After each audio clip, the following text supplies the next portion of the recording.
Hi, I'm Carlita, and you're watching Carlita Talk, brought to you by PPSV Charities, where we share stories from individuals leading with purpose, passion, and a champion mindset. Today, I sat down with Emily, coach, educator, and founder of Heart, Mind, Body Fitness, who talks about helping women break free from restrictive diets and finally feeling strong, energized, and confident in their body. This is a conversation you'll want to hear. So, tell everybody a little bit about your background and, how you got from A to B. Yeah. So I'm Emily. I am the founder and head coach of a program called EmpowHER Fit, and I do online fitness and nutrition coaching with women. I am originally from California, moved here to Denver in 2022, and have been absolutely loving it. And my origin story, to take us from A to B, is essentially that growing up, I was very much a perfectionist and still am somewhat to this day, working on it always. But my experience with my own body is really what drove me into this career field and making it really my life's purpose. Because I, as a perfectionist, started out getting some messaging of certain expectations of how I needed to look and to perform. And a lot of that had to do with shrinking my body. And so in high school, I developed disordered eating and struggled with that for a few years in like the deepest parts of it. And really in my recovery, I found exercise and I found so much education around nutrition and movement that really helped me want to go, okay, if someone is feeling hard on themselves, if they are judging themselves poorly, because exercise was such a gift to me that helped me to start to view my body from the perspective of what I could do instead of how it could look. That was really the first thing that taught me that. And so I thought, no matter what someone's going through, they deserve to feel this way. And I want to bring this to people. And that spurred me forward into my education and really into making this my career. Cool. Yeah. So you got all your kind of education or whatever in California? Yeah. So I grew up there, high school, undergrad, and then made the jump. I had studied advertising and then made the jump to go, I want to do a master's degree in exercise science. And so that catapulted me into being in the space of athletics and sports and all the things and fitness in particular. Okay. And what do you do? So what do you specialize in here in Denver? Yeah, so I do online fitness coaching for women and nutrition coaching. So we work with women who want to get stronger, feel better, maybe have tried so many different diets or exercise plans over the years and never really felt like they found their thing, or they found the thing that helps them both physically and mentally. Because so much of fitness and diet culture is finding the exact right plan for you, right? The right diet, the right workout plan. When in actuality, it's more about being consistent and finding the thing that you like to do that makes you feel awesome so you can keep doing it forever. Nice. Does that make sense? Yeah, absolutely. So tell me a little bit more about like the history, like the background, the young Emily. Yeah. Like young, like high school days or like just starting kind out? Of what started this journey. You know what I mean? Yeah. In college, coming out of having had several years being kind of deep in that disordered eating, I had been exercising, but I really started to exercise more. At first, it was another method of control of my body. I remember I would go down into the gym at the basement of my university, and I would just run on the treadmill. And I didn't know what I was doing, so I would run, and I would do my bicep curls, and I would do crunches. And then I would leave. And that was it. That's all I knew how to do.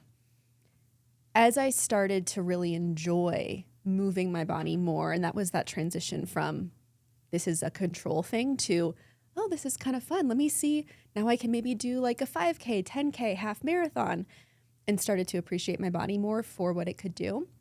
Then I got really into it. I said, okay, let me join a gym like properly off campus and started doing classes. And that helped me see other people going through, maybe something similar or just using exercise to feel their best. And that was kind of the like, okay, I want to be involved in this beyond just my own fitness. So it was more like curiosity kind of? Yeah, I think it was curiosity. I think it was, this might be something I could be good at. It was, I know how much this has helped me, so I want to bring that to other people as best as I can. And when you're young and you're trying to figure out what you want to do. Yeah. For me, it was, how can I bring this feeling that I'm getting from this to more somebody people? else. Exactly. Yeah, helping other people. Mm-hmm. Absolutely. Yep. Absolutely. So now with what you do, how do you see that translate into other people? Like, do you help women see that maybe it's not just about your body? Yeah. Yeah. So a big piece of what we do is education, because for me and for everybody, right, when we understand something, it becomes less scary. It becomes something that we can really tackle. And so that was really a big piece of me learning how to appreciate my own body, how to have a better relationship with food, was understanding it. And it demystifies a lot of the BS information that's out there, because especially with social media now, something I hear over and over again is, I'm overwhelmed. I don't know what to do. I'm hearing all sorts of conflicting information. And I've tried a bunch of things, and every time have just been left feeling worse than when I started. And so the education around nutrition, fitness, like what are proper methods for this, what actually does matter, is a big piece of what we do. But another big piece of what we do is habit support. Because again, it goes back to, do I need to find the right approach? Well, sure, you got to find the right approach that you can continue doing forever, and there's different variations of that. But really, at the end of the day, we have to shift our habits to be supportive of getting to the gym or getting a workout in, or even just movement, right? Of making those balanced meals and understanding that how we treat ourselves as being a priority, because that's another one too, is it's hard for us to prioritize ourselves oftentimes, especially I find that with women. So absolutely. Yeah. So how do you help them do that? Yeah, through a lot of accountability, a lot of education, and a lot of finding the right approach that works for them. There are so many things out there now, I think, that so many options that I see all the time that try to fit somebody's life into, well, this has worked for me. Right. This is the box Right. of, this And is why I'm that's fit. a lot of influencers right now. Yes. That's what they do. It's like, well, look at it's like, yeah, you look amazing, but like, I'm not, 30 years old. I'm not, I've been overweight. I've had a baby. You've done none of those things or whatever. Right. You know what I mean? Right. So it's like putting everybody in the same box doesn't work. Totally. And even like time availability, right? Someone who has no kids. So for me, right, I'm very aware, like, I don't currently have children. Right now, my career is about building my business and supporting women in their own journeys, but I do have more time flexibility than somebody else. Now, I might have somebody come to me who has 4 kids, also works, has very limited time. I'm not going to be doing her a service by telling her to work out the way I do, And so it is tailoring that approach to each and every person so that it can be sustainable and building it into their life versus trying to fit their life into something that works for me or anybody else. Do you think that a big part of the education is just teaching them how, like, it's a mindset, right? It's not just like this exercise and these things that work for you are good for you for right now, but like, how do you teach them that it's going to be like a lifelong journey? This is just who you are now. Yeah. Yeah. That it takes time, which is why we're not like, hey, come get fit with me for the next 10 days and then you'll be good forever. It does take a journey. It takes a process, which is why we have clients who work with us for, months and months. I have some clients who have worked with me for years because life does change and, challenges come up along the way. I think inherently in how I like to talk about fitness and wellness is that it is a long-term game. This is not I get fit over 6 months and now I'm happy forever and life is easy. It's like, okay, well, let's talk about what's going to happen when you face challenges, or what does when you face challenges during our time together. We almost want challenges to come up, because if they don't and someone just has a really easy time in their fitness journey, that's great. But then what happens when you do have a big life change? So it's a lot of navigating that and helping clients understand, like, what are your minimums? If you can do nothing else this week or today, what could you do that feels like a win that's going to help you go in the direction of your goals? Do you see your clients' mindset change, like in terms of their happiness, in terms of like them feeling like not just physically better, but like mentally better and clearer? 1000%. That's probably my favorite part of it, is when somebody tells me this thing used to feel so hard, or thinking about this thing, planning for this thing, maybe not an exercise itself, though that's cool too, but or I just feel so much more comfortable in how I'm taking care of myself. I don't feel as much urgency to diet after the holidays. I don't feel like a lot of the things that we grew up with, that they can then shift into just like owning and feeling more empowered. Thus, EmpowHER Fit as the title of our program and what we do. Mm-hmm. Awesome. Yeah. Awesome. So part of PPSV Charities is, it's talking about mental health and how all these things help mental health. Yeah.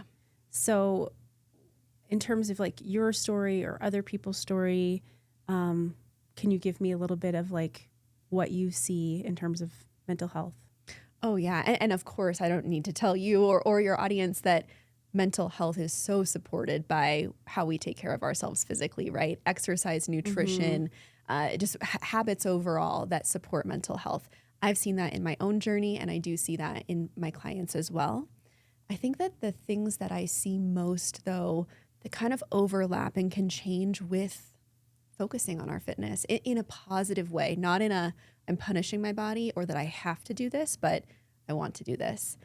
I see a few things come up often. So many of my clients will come to us having spent years trying to improve their fitness or lose weight or what have you, right? Mm-hmm. And oftentimes when I look at what they've done, it hasn't been that they've chosen bad approaches. It's more about, how do I build resilience in my routine? How do I come at this from a growth mindset versus, like I mentioned earlier, perfectionism or fixed mindset of, well, I don't know how to do this now, or I've never been good at this thing. Example, so growing up, I was never good at sports, like terrified of them, right? And I viewed myself as being unathletic. The irony now is that I, work out, what I do now, but at the time that became such a part of my identity. I had a fixed mindset around that. Learning to exercise and like letting that just evolve into what it has been helped to teach me that growth mindset of, I may not know how to do this yet, or I may not feel like I'm good at it yet, but I can get there. And that's a big piece of the puzzle is, you're going to face challenges along the way with your fitness. You're not always going to be able to eat the vegetable and do the workout. And that has to be okay sometimes. It doesn't mean anything about who you are or how much you care about your own health. It's being able to adapt and to realize like, okay, I can get better at this. Like every opportunity that maybe feels like a failure is actually an opportunity to learn. Does that make sense? Absolutely. Absolutely. Yeah.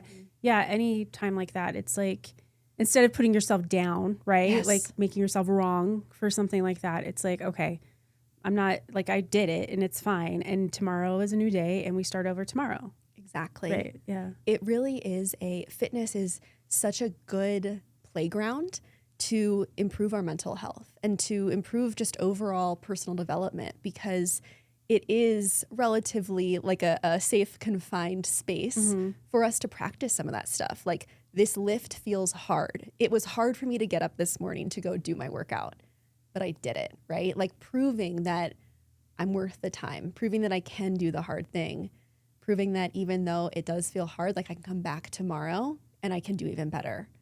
So I think that fitness is such a big piece of building that strong mindset and strong mental health. Absolutely. Absolutely. That is a really good point, because that is something I talk to my son about a lot, is just the repetitive act, right? So like you're not going to be a basketball star overnight. Yeah. It's going to take repetitive action every single day, every day, just like anything else. Learning how to drive a car, you have to, learn how to do that every day. Yes. You know what I mean? Learning how to do anything. So that repetitive thing gets you good at what it is you're going for. And not everybody wants to be good at the gym, and that's fine. You can be good at walking. You could be good at yoga. You can be good at other things that are active for you that keep you mentally strong. Yeah.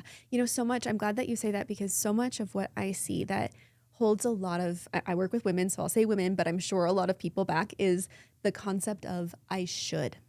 shoulding ourselves. I should be good at this now. I should like to exercise. I should already know what to do with my nutrition. I get a lot of that all the Do time. you really? Oh Yeah. yeah. I know what I should be doing. Yeah. Why am I not doing it? Or just the expectations that we put on ourselves of this should be easy for me and it's not, right? Now I'm failing at this. And it's like, no, you're just unpracticed at this in this way in this season of your life. So let's get the reps in, like you're saying. Let's build that confidence and find what really works for you. And that's a huge piece of how we have to approach a sustainable fitness routine. That's interesting because it's like, well, what else? Because that's a habit, saying I should. Yeah. I should, I could, I would. So, that it's probably like something that's trailing in other aspects of their life as well. Yep. So how do you deal with that with clients? Yeah. So I was actually just talking to clients this week about perfectionism as one of our kind of group messages was, how do we combat that? Because that's kind of at the heart of what I see often is if a perfectionist mindset is kind of the umbrella, then there's a lot of symptoms of that and signs of that underneath it. Things like shoulding ourselves, having that really high expectation, right? And so the first thing is we've got to set realistic expectations for ourselves, right? And understand that we're not going to be able to do it all perfectly. I think most of us logically can understand that, but then in practical application, it's a lot harder because most of us aren't saying that dialogue of, I got to be perfect all the time, right? It shows up in sneaky ways. But acknowledging, okay, we need to come up with a realistic approach. Don't try to, if you're going from 0 workouts per week, don't try to go to 5 per week. Right. Right? Yeah. Like let's start out with maybe 2, or what feels realistic to you. And maybe even a little bit less than that, especially for those of us who have been conditioned in our brains to go, oh yeah, well I can do a little 3. bit above our expectation. Yeah. Exactly. Yeah. It's like, let's start out with a little bit less. Because it's always a failure. Exactly. And then you feel like more of a failure. Yes. Yeah. Like let's do what we know we can do. Now we can add more once that becomes more habitual. So that's a big piece of it is like that kind of rewiring how we think about our goals and how we would approach them. The next piece for what I like to teach with clients is focusing on something over nothing. Meaning like everybody faces challenges all the time. And that could feel like big challenges. That could feel like, oh shoot, I ended up having a meeting scheduled at the time I was going to do a workout. I can't do that, right? So we're going to face them no matter what. When we do, instead of saying that all or nothing, which is a big part of what I see as well, that all or nothing mindset, instead of saying, I'm not going to do anything because I can't do the full 60 minutes or, I feel like I ate bad today. I'm just going to forget about it and start again on Monday. Why not focus on what we can do next that is a little bit better? Something over nothing.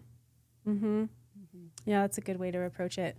Yeah, I think my mindset has totally changed, from when I was younger working out to where I am now. For example, like I used to get really down on myself when I would miss a workout. I used to beat myself up like, I missed today. I used to get so upset, because I want to go at least 5 days a week, like I'm now I'm at the point where I'm like, if I go sometimes 3 days in a week, it's like, well, good. Yes. Sometimes I just get busy and I went 3 days. Great. My body probably needed the rest and it's okay. You know what I mean? The next week I might go 6 days and it's like, okay, I went 6, maybe the following week I need to trim it down because my body hurts a little bit from going 6 days. Yes. And you really have to listen to your body too. You have to listen to your body. Yeah, you absolutely do.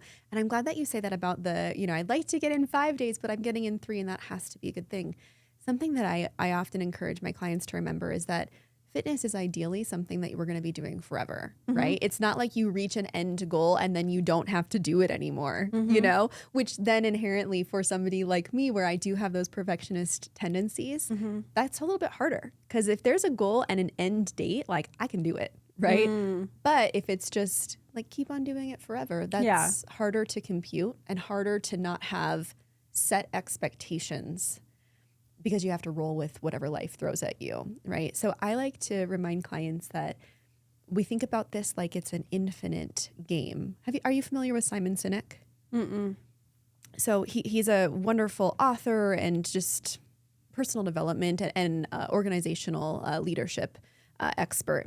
And I believe that this is not directly from him. I believe that he took this from another book, but it really resonated when he shared it. He talked about how there's a difference between finite games and infinite games, right? Like a finite game is, think of sports. So there are set players on the team, or, however it's structured. There is a set goal to earn a certain number of points or to play to a certain time frame. The rules are established and it's kind of set in that container. Whereas an infinite game, the goal is to continue playing the game. Like that is how you win it, is you keep on going. Mm-hmm. Most of us, because finite games are so easy to understand and we see them all the time, most of us approach fitness from that perspective. I'll say many of us, right? But many of us go into it going, okay, like I'm going to do this perfectly. I'm going to hit these goals. Versus what it really is that infinite game. How can I keep the game going no matter what? Doesn't have to be perfect. People are going to come in and out. I might do a different approach at different times, but I'm still going to take action and keep on going. Mm-hmm. That's a very different skill set and mindset than a finite game, which has that end date. Does that make sense? It does. It does. It's just, for me personally, it's just interesting because like I've always worked out. Since I can remember, if I didn't have a gym membership, I would go running and do sit-ups in the park or whatever. You know what I mean? Like I always did something. So I've never had that like end game approach. It's always been like, I got to work out today. I got to work out today. What am I going to do today for my workout? And it's always to like feel better, but also like look better too, right? You want to always look better. So I've never had that approach to it. Yeah. But I know there's definitely people out there that do. Yeah.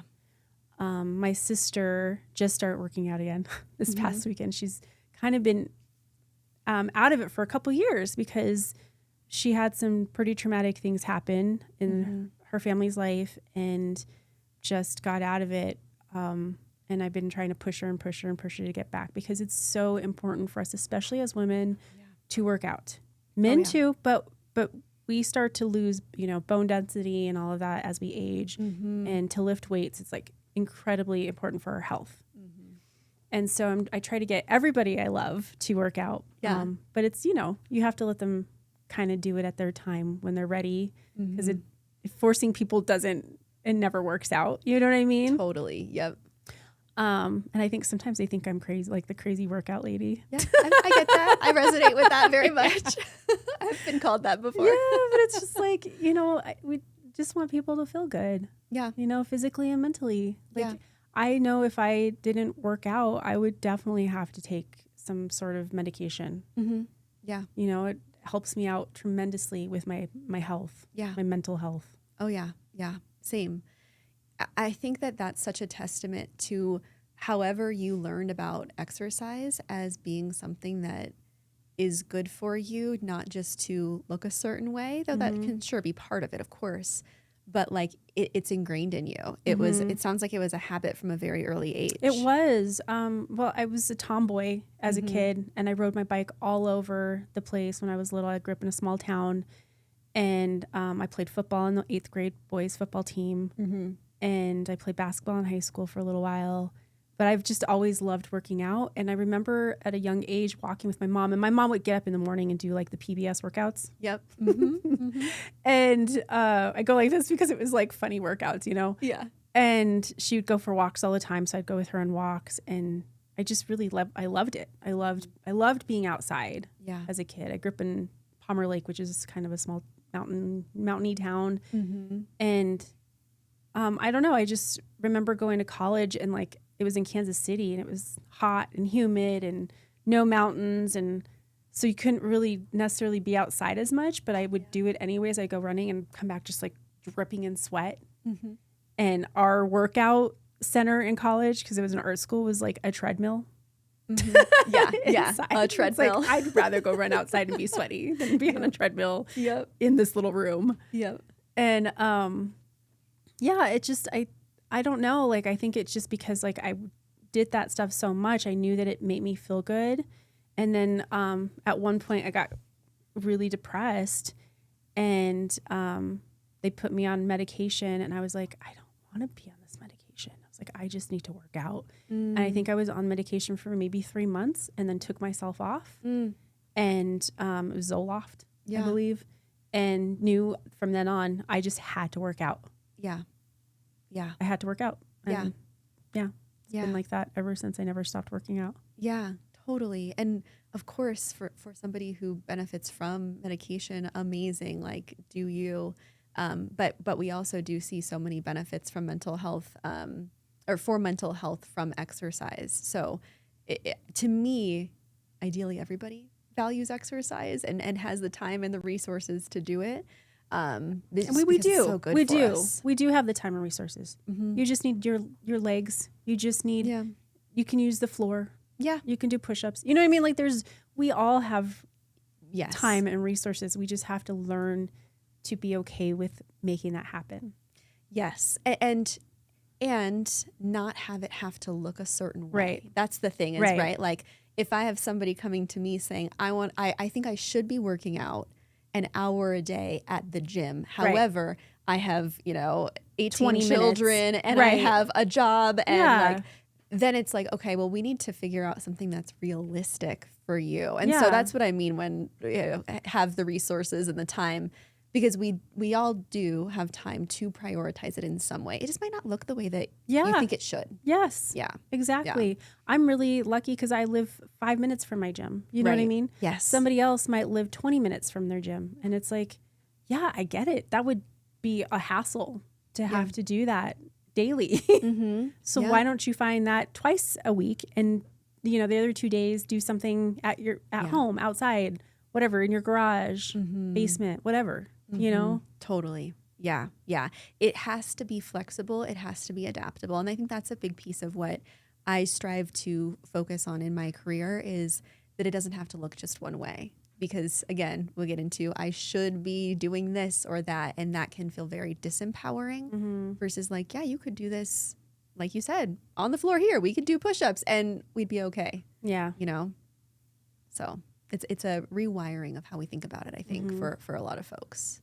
Is there anything else that you think that rewiring happens with your teachings? And Sure. I mean, 1,000 ways and some with exercise well beyond my pay grade, in what I do and more in like the therapy psychology realm. But, I think it is the setting of realistic expectations for self.